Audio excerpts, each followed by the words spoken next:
Loan নিয়েছিলেন, এখন case হয়ে গেছে এবং সমন এইচে লেখা আছে মেট্রোপলিটন ম্যাজিস্ট্রেট কোর্ট কলকাতা।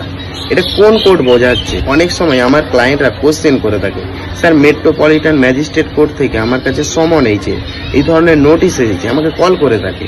অনেকে কিন্তু বুঝতে পারে না এটা হচ্ছে ব্যাংসাল কোর্ট বা বাংলাতে দায়রা নগর আদালত।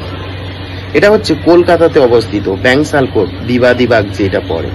এই ক্ষেত্রে মানুষ দেখি বিভিন্ন যে লোন নিয়ে থাকে সেই লোনের বিষয়ে বিভিন্ন সময় এই ব্যাংসাল কোর্টে বা মেট্রোপলিটন ম্যাজিস্ট্রেট কোর্টে মামলা হয়ে থাকে।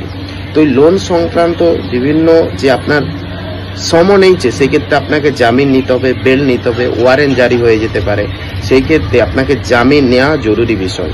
যদি জামিন নিতে হয় বা লোন সংক্রান্ত এই ধরনের যদি আপনাদের কেস হয়ে থাকে, অবশ্যই আমার এই নাম্বারে যোগাযোগ করবে বা আপনাদের যদি কোনো কোশ্চেন থাকে অবশ্যই সাথে যোগাযোগ করো। আর আমার ইউটিউব চ্যানেলে নতুন হয়ে থাকলে সাবস্ক্রাইব করে পাশে থাকো। Thank you for watching my video.